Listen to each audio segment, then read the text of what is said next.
It's a pleasure to have all of you joining us today. I want to start by thanking the the Office of Refugee Resettlement for making today's webinar possible. This particular webinar is our final webinar in our webinar series for this fiscal year. So together we've covered a lot of territory. We've had an opportunity to explore welcoming schools and what it takes to create welcoming environments for refugee and all children in our school systems.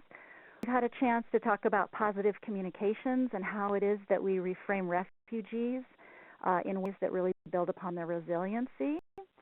We've also been able to explore how to engage mainstream leaders in our work to foster a greater understanding of refugees and the broader receiving community.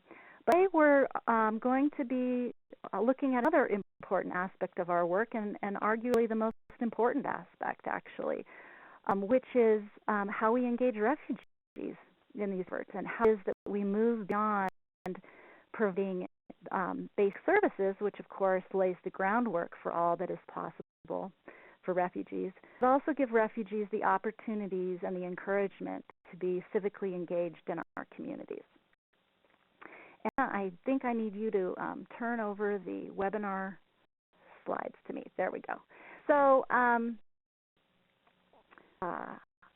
as we look across the different strategies we use to foster greater refugee welcome, it's clear whether we're talking about building contact between refugees and the broader receiving community, whether we're talking about how to engage leaders in our work across the community, whether we're talking about communications and how we communicate about our work in a way that promotes unity, that refugees really need to be a meaningful central part of our efforts. And that if efforts to help receiving communities understand refugees in a meaningful way, if those efforts don't involve refugees themselves really front and center, then we will always fall flat. Today we will be exploring this further, and we will have the opportunity to hear from a number of experts who've been successfully engaging refugees in the community. We're very excited about today's lineup because each speaker looks at these issues very different, very complementary angle. Start with some opening remarks from Nguyen. He is going to help us with some inspiration on what's possible when we encourage refugees to really engage in the community. Bao is a graduate of the New America Leaders Project, which is an effort to help immigrants develop the skills to successfully run for public office and help shape our democracy. Bao also serves on the school board in the Garden Grove Unified School District, which is part of the Orange County area in California, and he's currently running for mayor of Garden Grove, as a matter of fact. Google Bao, you'll see that he's considered to be one of Orange County's rising stars. Bao is originally from Vietnam. Hear from Mukhtar Idhao, who leads an ethnic-based community organization in Manchester, New Hampshire, which is called the Organization for Refugee and Immigrant Success. Mukhtar's from Somalia, I believe, and he will be discussing the special role EBCOs can play in helping engage refugees in the community. Third speaker is Folabi Olagbaju. Folabi is an immigrant from Nigeria, and he works for LIRS, where he leads and directs the LIRS National Grassroots Mobilization Program. Folabi will discuss his community organizing work. And the final speaker is Jelka Karavica, who arrived in the United States as a refugee from Bosnia and works as a case manager and promised jobs counselor with the Iowa Bureau of Refugee Services. She is also a UNHCR Refugee Congress delegate representing the state of Iowa. So I hear from our speakers that they'll each make some brief remarks. We encourage you to send in your questions and participate in our moderated discussion. We have some great talent on the phone with us today, so let's truly make the most of this opportunity and make sure to get your questions answered. So with that, I'd like to turn it over to Bao to kick our conversation off. Bao. And good morning, America. This is Nguyen, and I'm just very grateful and honored to have been invited to speak with you all today. And also thank you to the Office on Refugee Resettlement. I came to the U.S. when I was 3 months old, and my mom, before I was born, had escaped Vietnam in the middle of the night through an underground passageway because it was illegal to escape. And 8 months pregnant, risking her life and the life of her unborn child, and that was inside of her as she was protecting me. And miraculously, we are the survivors. I was in a refugee camp in Thailand, and because I was born in Thailand, since I did not have legal status, not possess any citizenship whatsoever. And it was 12 that I became a U.S. citizen. And I think the reason why I tell my story that way is because my struggle isn't unique so much that it's a struggle that so many immigrants have gone through. And I want to be able to connect my story with the struggles of others. And I would have to say that coming to America has been a great benefit to family because those that have fought for benefits that we have. So it's not just the sacrifices that my parents and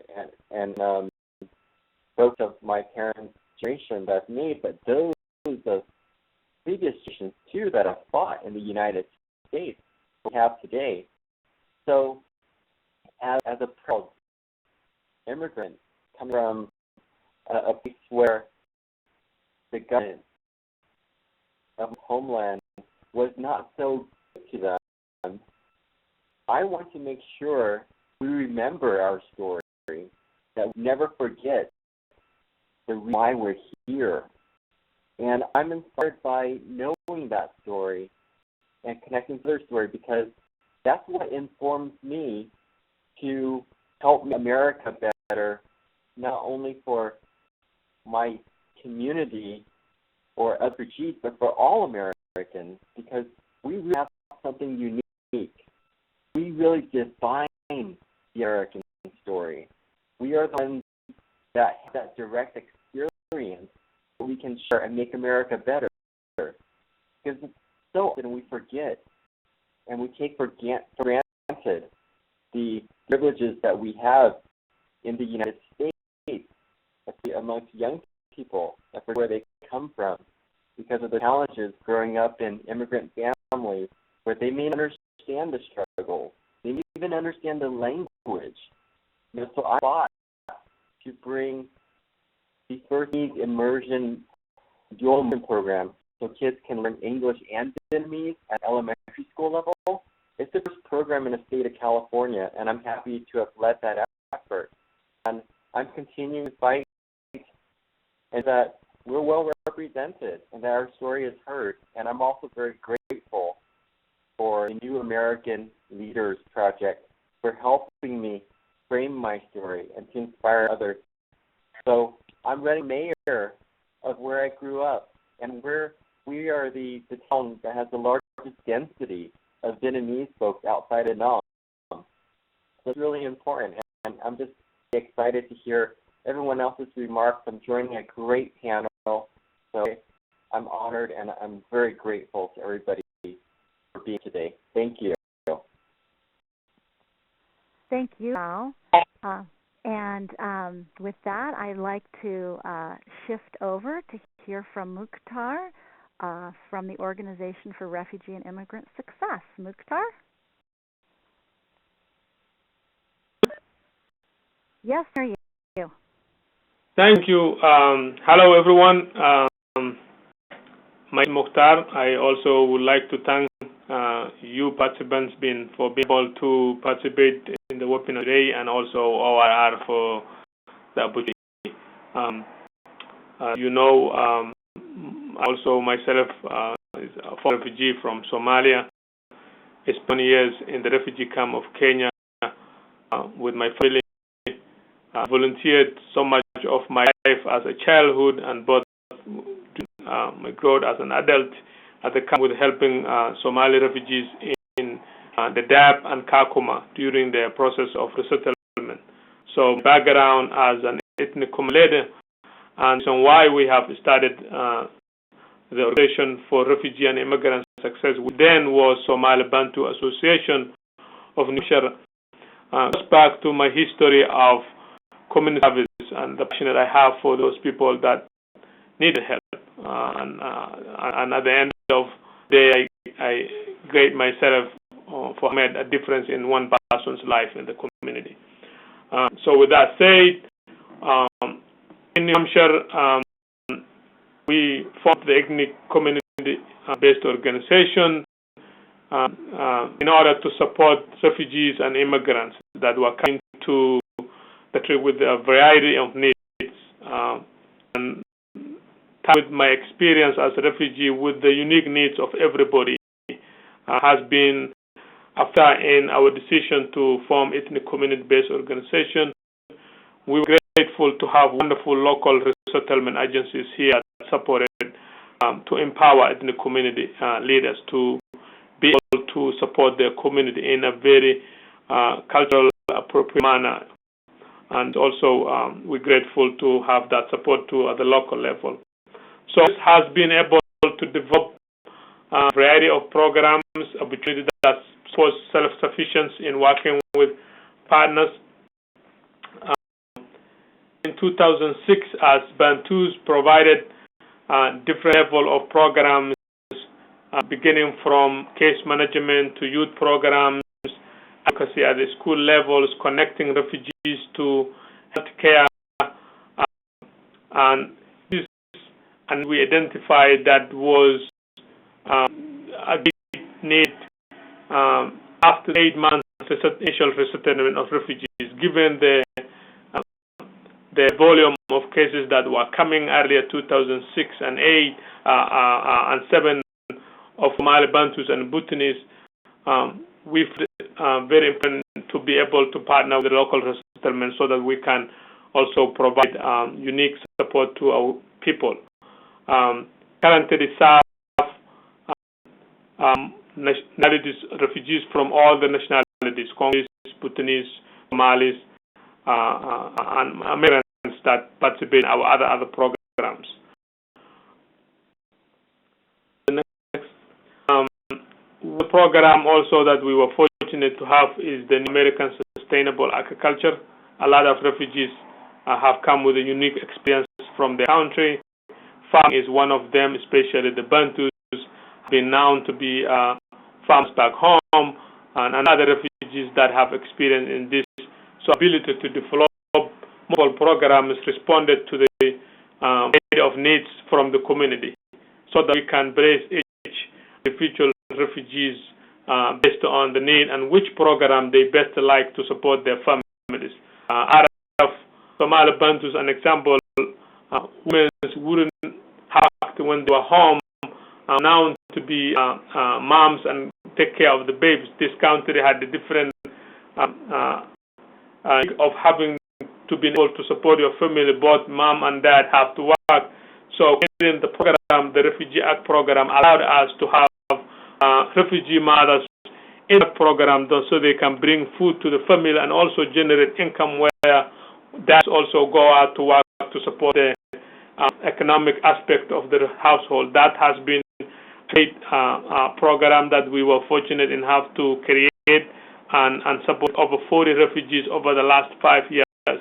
I'm proud to mention that about 10 of those have been able to create over $10,000 just from farming. So that wouldn't happen without local partnership and the existence of ethnic community-based organization. And we appreciate ORIS support for creating those models. We all have created two different elements of youth programs, one being farm and food leaders and the other one from community computer lab program. our intent to do that had also been related to our experience in working with refugee mothers and the lack of household set skills that refugee and immigrant youths have in their household. They don't have access to computer, they don't socialize with other people, they can't access workforce on their own. A lot of the workforce nowadays require people to go on computer. So having seen that, we have refugees and immigrant kids having behind and not being able to access a lot of technology and programs that will be additional support to their families. So creating different youth programs uniquely have been able to respond to those needs of refugees. So we've been training about 30 youth in the computer lab program and about 12 youth in the farm and food leaders where they can learn skills on how to advocate on themselves, how to create leadership within the community. So 10, 20 years from today, communities do not only rely on, they have their own community leaders in the community that can advocate on issues that impacts their life. You see here also our ability to create computer lab have been able to do to show how refugees not only come here to this country to be on social services and be on public services, but also come here for opportunity in which if we all work together, will support other communities. Our ability to talk with the local officials, you will see on my left-hand side, the mayor of the city of Manchester invited to a graduation ceremony of refugee youths receiving a certificate of completion from our computer and communication internship. This was an effort to show him that these are young leaders, the leaders of tomorrow. They come to this country because they had to come, but also had come here for opportunities. That no one among this youth wants to be ever on social or public services. And these are the people that we want to train, educate, so they can be effective leaders. Each of them has been very grateful to see their local officials send their certificate of completion to them. And it's also an opportunity for ORIS to see that despite the rumors of the prospective thing about refugees and immigrants who come to this country, that we show that there are good leaders among the refugees, and that we can, if we train them and give them the skills, they can be a part of the society. Also, in this slideshow, we also has also played a role in social justice and advocacy, whereby we bring expertise across the country to come and train not only the youth but also adults on how they can raise their voice. What we want to develop in the community is how the community can raise their voice by voting, by either talking to their local officials, also become leaders on their own, so they don't rely on social services themselves, but they can also themselves help each other. It was like a one-day partnership with National Immigrant Farming Initiative, where we brought refugees and immigrants from different nationalities for a 2-day interpretation for social justice workshop, where we were training young refugee and immigrant leaders to be effectively be able to help their community at the workforce, health-related issues, at the state levels, issues that are important, and also be able to see the same leader that is training them has himself been an immigrant and came to this country as an immigrant. So it's always an opportunity for people that want to work hard and go to the next of their life, that this is how I want them to be able to help in their society. Also, as part of our efforts to engage more diversity social services, as mentioned, the community-based organizations have only been successful with the partnership, whether it's at the local level or national level, including local wonderful resettlement agencies, social services, at the national level to people that have passionate for refugees, that do think refugees have a lot in their hands if given the opportunity. In this fall, you will see a leader at the ORR Office of Refugee Resettlement. He's program leader for the Refugee Act program, who supported the startup of refugee program in Manchester to International Institute. Came visit our farm program with another lady from USDA to meet with the refugee farmers, discuss with them about what they think about the perspective. Our ability to bring national leaders to local level to meet with refugees would not been possible if the community-based organization wouldn't have been given the opportunity to focus on their own, take leadership role to navigate around to support their community. So I do believe that ethnic community-based organizations play a critical role in supporting to supplement what has already been offered to refugees so they can better become self-sufficient and build a broad leadership in the community so we can all help each other and show people that great leadership can only be achieved in working with partners.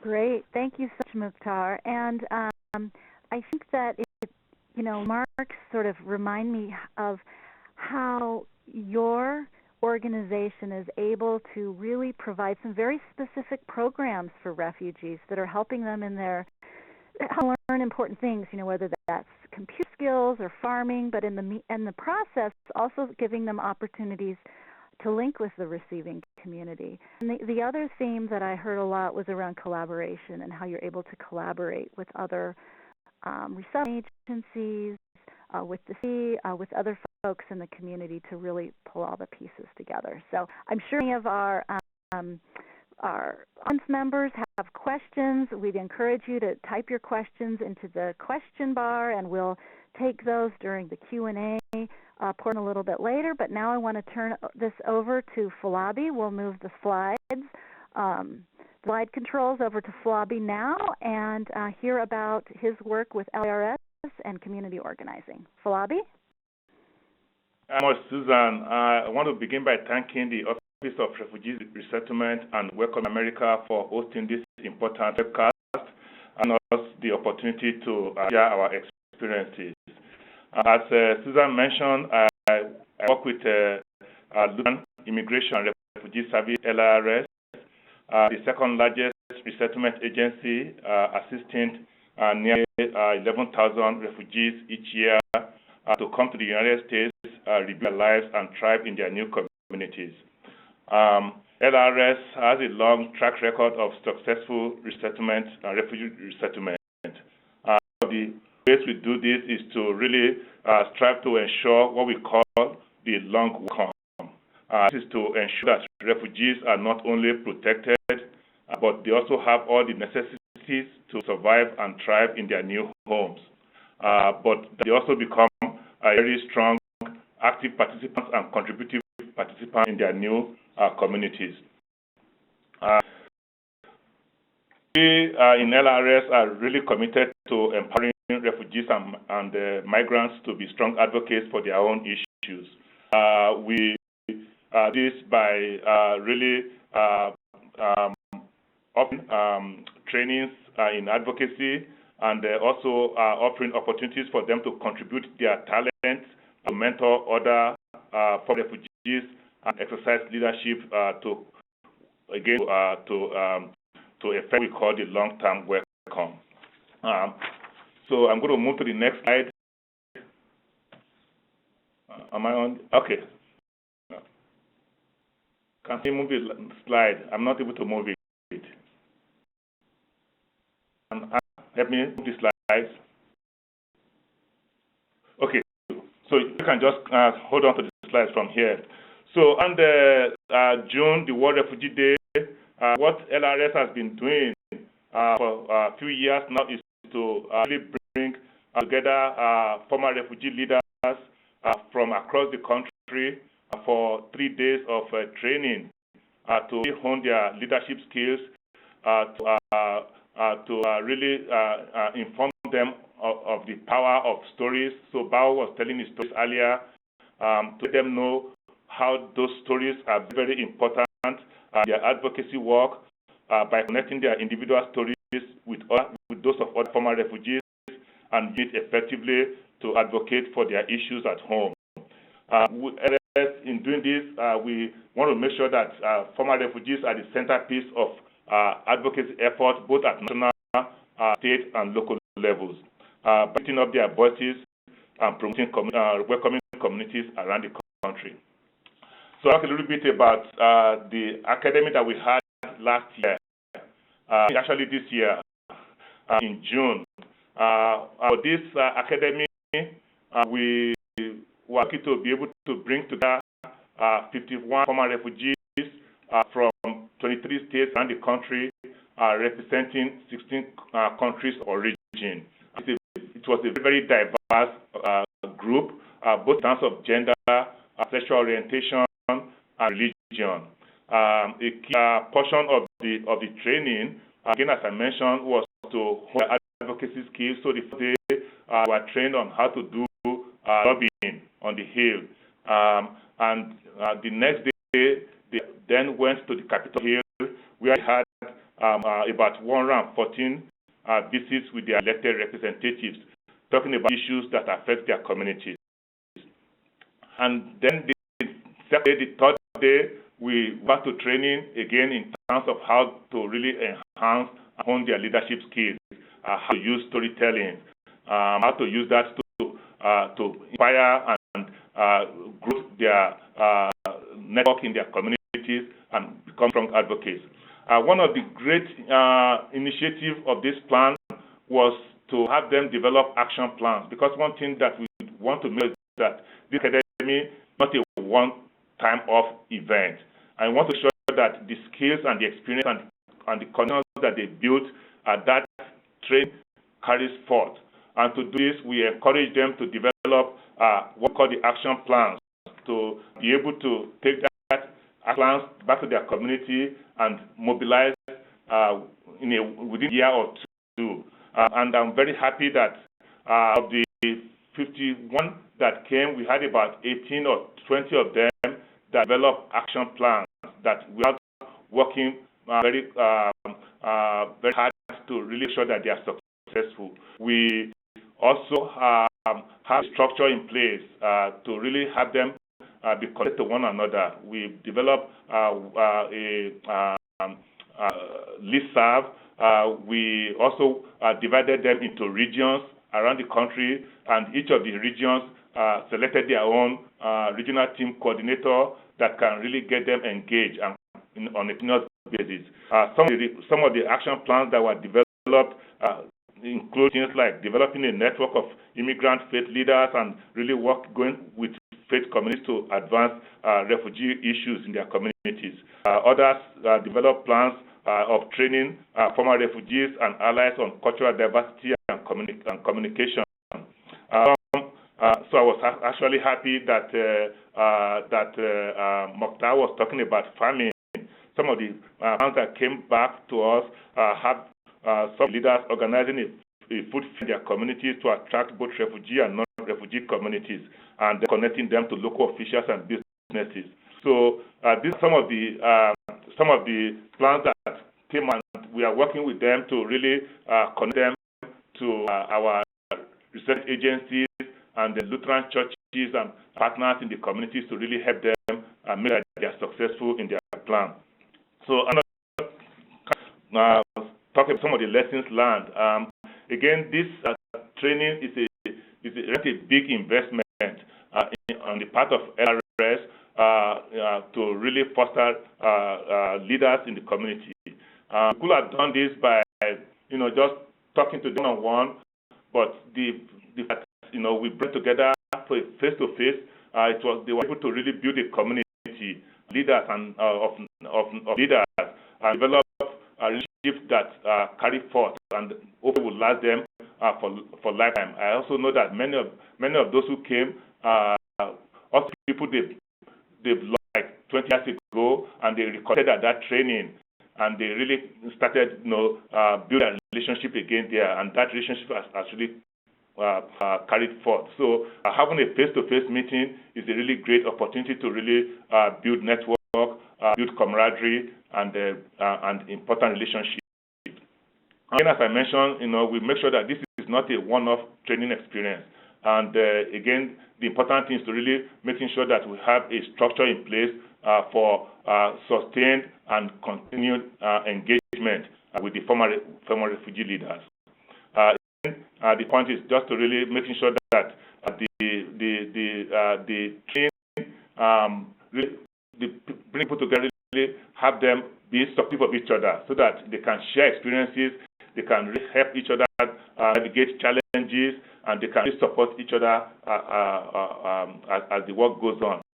The thing I would say is that, because as we all know, refugees have a lot coming to them. They have to balance the issue of having their lives, having a job, just really rebuilding their lives. So there's not much time. So what reason why we had this training during the day is to really during the weekends to make sure that people are able to come, and we also make sure that we are very respectful of their time. So a lot of the conference calls we have, we try to do it in the evenings, or we try to do them in the weekends, so that more former refugees can actually participate and be engaged in the work. And that's some of the lessons we learned. The last slide just shows you the picture of those who came. Actually, this is not from this year. It was from last year. This is the picture from 2013. And I want to kind of end with a quote from one of the participants, Omaba, who is from the Gambia. I believe he now lives in Rhode Island. And his quote was that my greatest success has been my ability to encourage and empower fellow refugees to have a voice. It's very, very important for us because we want to make sure that former refugees can see themselves in leadership role. One thing I mentioned, which I will just mention quickly, is that the training that we had this year was actually led by refugees. So Omaba and Wilmot Collins from, I believe, somewhere in the West, were the ones who led the training. They were also the ones who also led the development of the training manual and the presentation. So this is very important in terms of really making sure that former refugees can see themselves in a very, very strong leadership role. Thank you much for listening to my presentation. Thank you, Falabi, and thanks for sharing your really inspirational work. There's some really great nuggets of wisdom in there. The one that struck me most was this whole issue of time, and how is it that we're scheduling things so people can really be involved, because I see that tripping people up again and again and again, and it's something we've all got to get our arms around and get on the same page with. So we're going to switch gears. We're going to hear from Zvelka, who's going to share with us some of the lessons she's learned working in refugee resettlement. Dobro to all participants. This is in Bosnian, and good morning to everyone.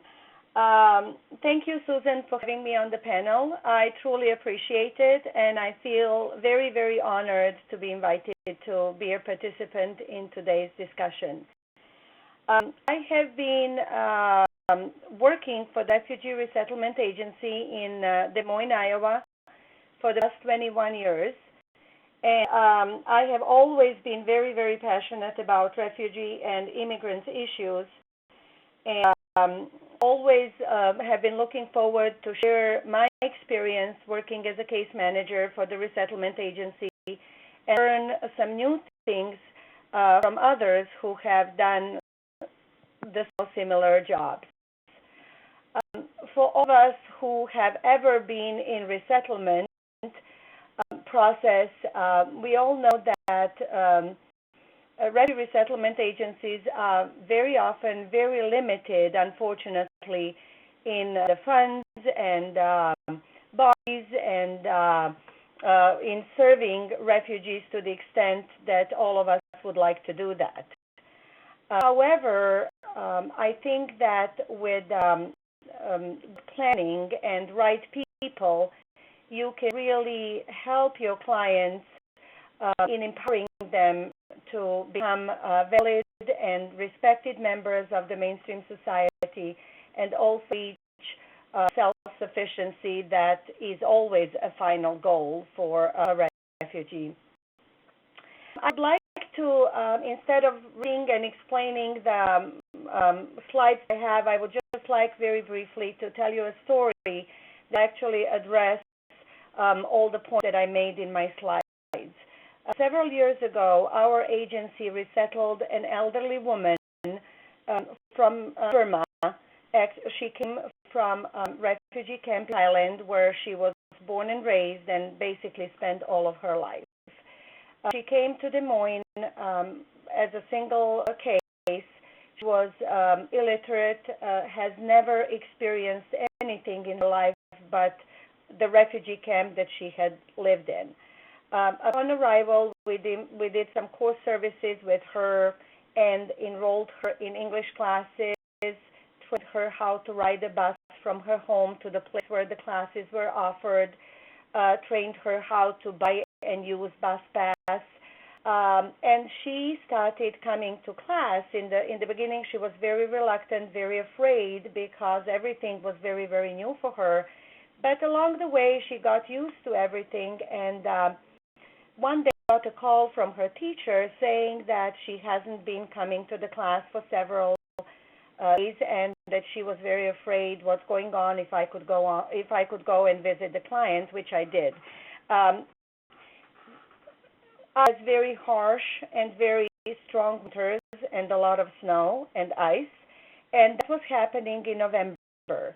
So I went to my client's home, and she was at home when I came, very unhappy that she cannot go to school. And when we discussed the reasons, she actually told me that she cannot walk in winter shoes. She didn't know how to walk in winter shoes, and every time she left her apartment, she sat on the parking lot, fell a couple of times, fortunately without any injuries, and decided not to go to school because that was her barrier.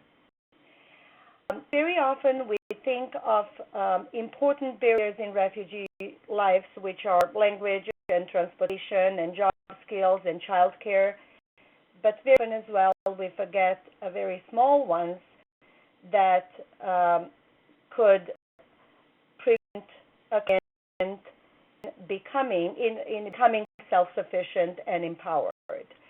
I just told this story because it touches the point I made in my slides, that with educating this woman and taking her to English classes, training her how to ride a bus, helping her with some trainings in achieving job skills, helping her understand the system of elderly refugees in the United States, what rights and responsibilities does she have in that way, and also helping her getting better shoes to be able to walk on ice and snow.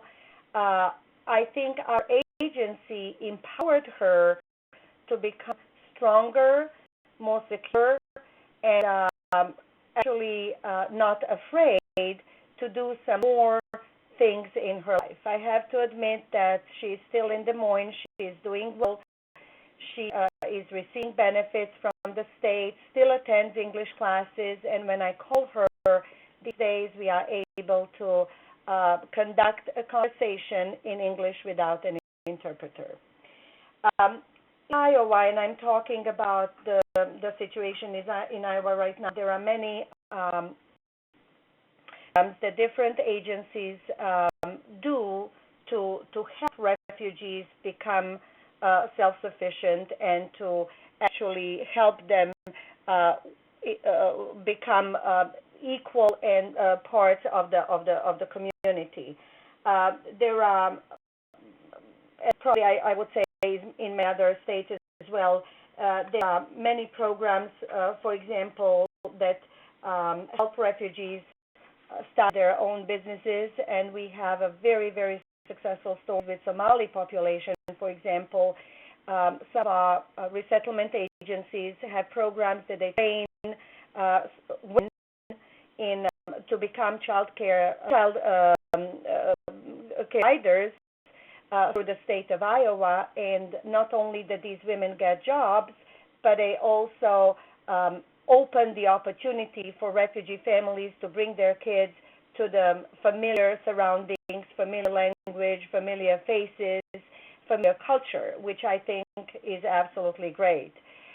We also, for example, have programs where we offer different services for elderly population, which is very often regarded as a marginal population in refugee communities. Everyone forgets about them, and they basically survive only with their family taking care of them. So in Iowa, there are many programs where elderly people go to ESL classes. They go to citizenship classes because their benefits will be cut off eventually if they do not become citizens. They go to the classes that that make their life interesting instead of just sitting at home and waiting for their kids for help.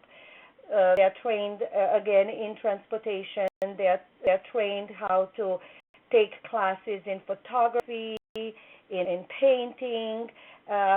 They visit different places around the town and around the state. So there has been a very, very successful program when elderly population is in question. I think, however, that with the Department of State and ORR, some more thought should be given to some individualized case management with resettlement agencies, also with specific mental health case management with settlement agencies that we do not see in Iowa to the extent.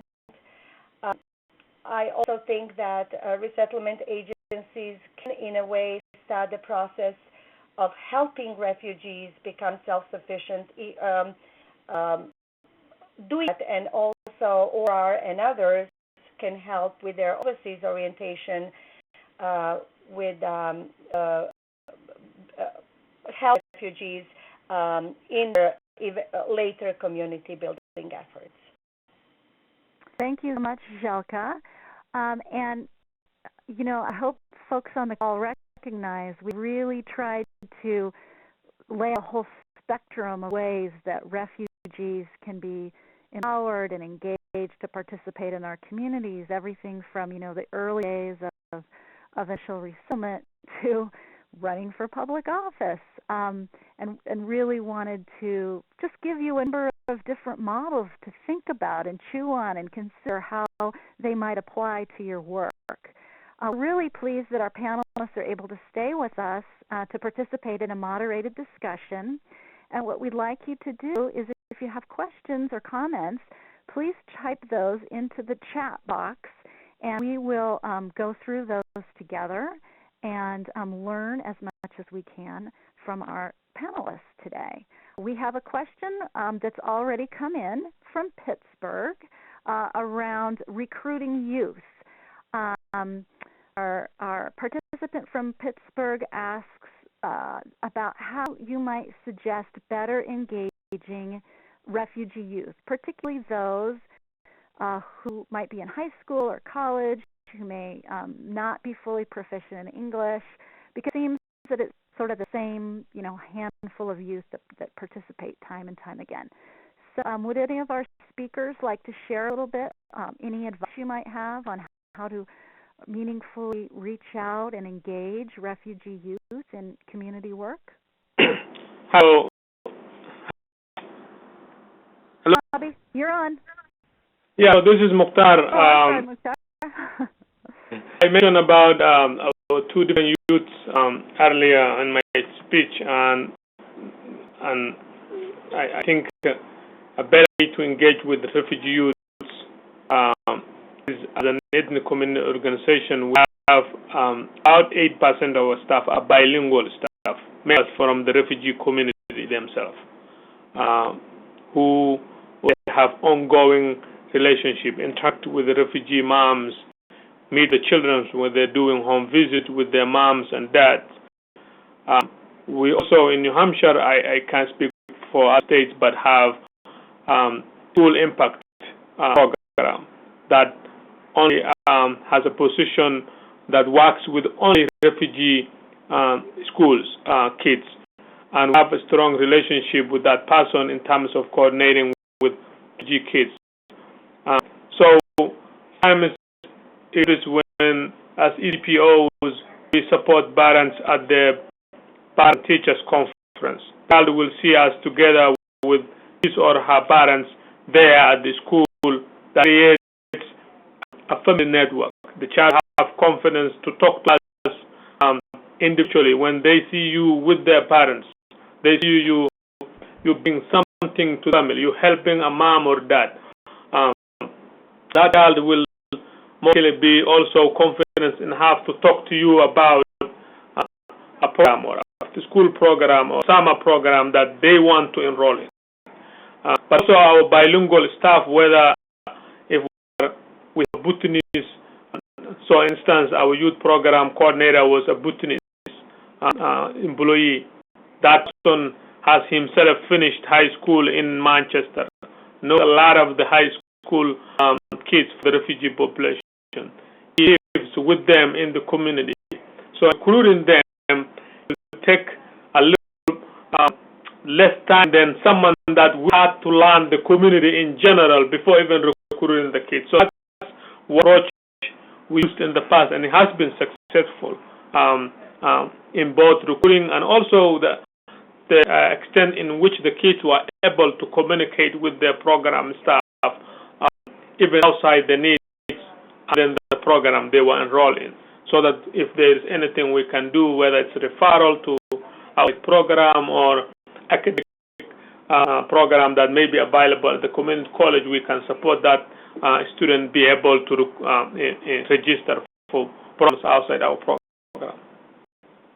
This is Falabi. Just add onto that.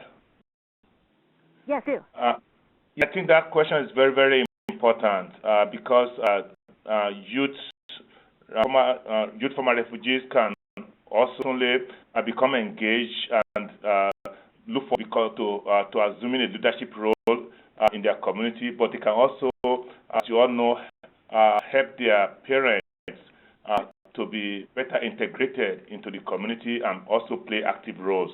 Again, the importance of mentorship is very critical because young people always look up to those who they respect, who, particularly former refugees, who have attained success in spite of all the odds. So, to the extent that we are able to connect them with former refugees that they see who have the same experience as them but have gone through to make success of their lives to that extent is great. One of the academic participants that we trained has a great initiative having youth soccer as a way to do mentorship and to engage the youth in his community. So he organized a soccer tournament that is like a Nguyen. And I was asking him, how do you communicate? Oh, he says soccer is a universal language. But I just mentioned that example as a way to find creative opportunities to engage the youth, and it's just really important to meet them where they are and to recognize the fact that the youth, when you actively engage them, their impact goes beyond their own life. It also really touches on their parents who may need help for integration. Great. And we also had one of our audience members chime in and talk about how they've been able to successfully incorporate leadership development activities into academic and ESL after-school programs. That sometimes it's a little difficult because folks feel like they're pretty focused on just meeting their primary needs, but through programs like that, they find that they're able to influence their communities, and that's powerful. Did anyone else any of our other speakers want to chime in on youth before we move on to some of our other questions that are coming in fast and furiously? Well, we have a question on advice or resources for training refugees in public speaking and storytelling. Do any of you have thoughts around that? Public speaking training and storytelling. The storytelling part was one that we really did in detail during our training, and we have a resource that I can share with you, Susan. You can post. Great. For the question. The importance of story is also at three levels. First is the story of self that tells you why you engage in this issue. The story about where you came from, how did you get to this point actually to become a leader. And the importance of that storytelling of self is to really draw that in. Tell them why they should share your values, why they should care about your issues. And then you move to the story of us, just to show that this is not just about me as an individual, it's also about all the value that we all share in common, the values of freedom, the values of democracy and other stuff.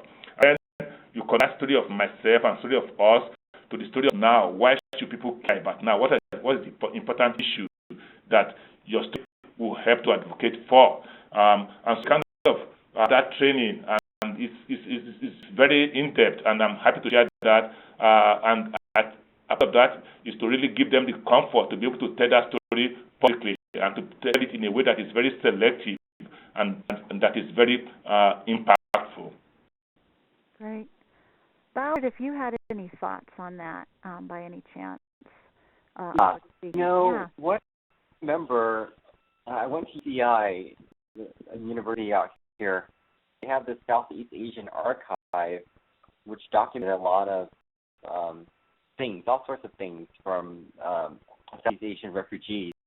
And I remember seeing a particular Project Nup, what they did. They saw the desperation of folks that were still in the refugee camps. They humanized it in a way where they provided paper and paint for people, and through their stories, and they painted their stories, and it was very, very visceral. And looking at the images, it was also very healing. So I think a part of it would be utilizing art and multimedia perhaps as a step forward. And of course, I've also benefited from New American Leaders Project and they trainings across the United States to help American immigrants run office. And a part of for office is sharing our story. And I also think that the social spaces that we have, when you come together, there's always an opportunity to foster building those relationships. And it's very healing. I think the foundation for any of that kind of work needs to be in a safe space. And I see that happening with the organizational leaders that have spoken today in the panel. I think, it takes time. Mm-hmm. It's a process, and we really have to take time with that. That's great. We have another question here. Are there examples of long-term and established ethnic community-based organizations, such as the Vietnamese or the Hmong or some of the groups that have been here a little longer, guiding or mentoring newly arrived and newly established ethnic community-based organizations? How to bridge different refugee groups with different histories and capacities? Does anyone have any examples of that, or any thoughts around this question? I would just mention something along that line that happened in Iowa. Iowa, as you probably all know, has a very long history of resettling refugees from all over the world. And the first ones who came to Iowa over now 40 years ago were Southeast Asian refugees. We have a very strong community of Southeast Asian refugees in Des Moines and Iowa. And when the first Burmese refugees were resettled several years ago, Burmese Association of Iowa, Cambodian Association of Iowa, Lao Association of Iowa all of them jumped in as sponsors and volunteers and helpers, with the newly arrived refugees from Thailand and Malaysia. I personally found that exceptional because for one side, the ones that were sponsoring and helping, as I was saying, they were reliving their coming, as refugees to the United States. And for the other side, for the newly arrival families, it was very comforting to see someone who actually looked like them, had the same food like them, dressed like them, and they did not speak the same language, of course, but the communication was there. So I really found it. Later on, they were helping in establishing Burmese Association here in Des Moines, and they are still helping Burmese refugees. So for me, that was I was very, very glad to be part of it as a case manager. Well, we have time for one last question, but I have gone ahead and put the speaker contacts on the screen. So for those of you who still have questions or your question wasn't answered yet, our speakers have kindly agreed to take email follow-ups from you. So please make a note of any folks you'd like to reach out to. Our final question is around how to empower a refugee community to organize itself without taking over the effort myself as an outsider. So the person who's written in works at a resettlement agency but is not of the refugee community. He or she is trying to help, would like to help empower a refugee community that doesn't really have a set network of engagement yet. So there's not a set community organization or a hub like a church or a school that could be used to communicate with a large number of members from that refugee community. Do you have any advice for someone who's in a situation like that, what their role should be, how it could be helpful? I think sometimes you identify leaders through the resettlement agencies. When they bring people, the dynamic of the household, who speaks English, who doesn't, who can be a potential leader, and that context of potential community leaders through that way. My experience here in New Hampshire to do when people were resettled here, resettlement agencies will give context of those that had people in them that would speak a little English to help the community. And there would be, when they're having events or, community gathering, try to invite. Like we had school fun nights here that was really focused on bringing refugee families together. And then you meet some of wonderful young leaders at those events and discuss with them about their community and how they can help, how it's important for them to come together, and there will be a potential opportunity that way. Normally, sometimes takes a long time to get to know a particular community with respecting on the culture and environment, and sometimes refugees, when they first came, they're very sensitive to who they're talking to. They still have gone through in their country in mind. So I think an approach such that you start with someone that they are confident with, that would be able to communicate people is the right way, so that when you build over time relationship with them, you can have a sense of who people are better that will be able to start an organization. That's practical advice. Any other speaker like to weigh in?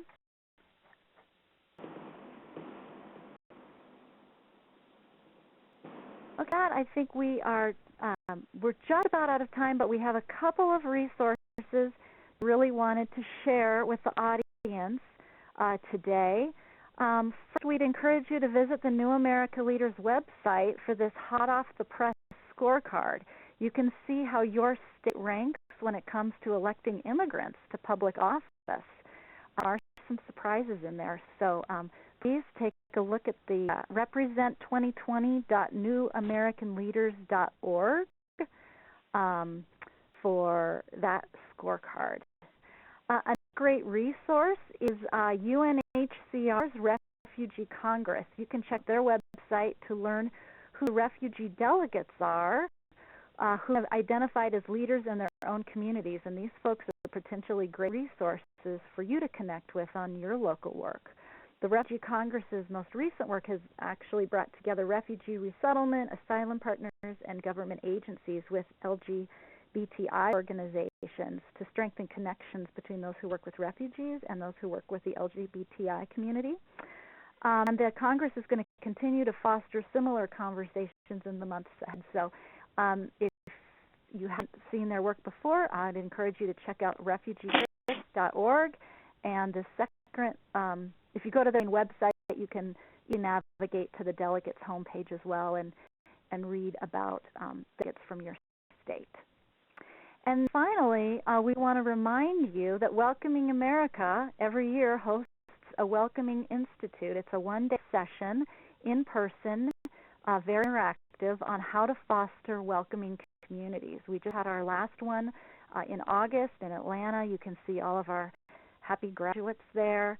And we'll be hosting another one in 2015, in the summer of 2015, and we love to receive applications from people with a refugee background. So whether you're a refugee yourself or you work with refugees in your community who you think would benefit from this kind of training and be interested, we hope you will look for application materials when they're released this spring. If you're not already on our email list to get updates and to get application materials, make sure you visit welcomerefugees.org so you can sign up for updates and stay tuned for more detail on how to apply. Finally, we want to just thank everyone who made National Welcoming Week such a success. Back in the week of September 15th, we had wonderful events taking place from Alaska to New Hampshire, from Colorado to Florida, from California to Virginia, and literally every place in between. There were festivals, citizenship ceremonies, gardening projects, welcoming proclamations, you name it. All kinds of great activities that celebrated the rich diversity in our communities. So thank you to all of you on the call who may have hosted or participated in a welcoming event in your community. And we're looking forward to making 2015 an even bigger celebration. So stay tuned for more on that. That really wraps up our session today. We will be sending out links to everyone who signed up, as well as to our whole email list, actually, with a webinar recording and with all the materials that were part of today's call, and that will include some of the materials Falabi was mentioning. These will also be posted on our Welcoming Refugees website.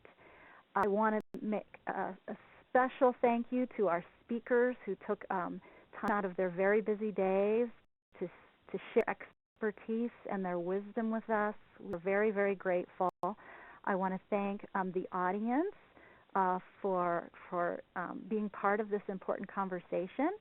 A number of people sent in really interesting ideas on how they've been working to expand refugee engagement. And if you have promising practices and success stories on this, we'd really love to learn more about them.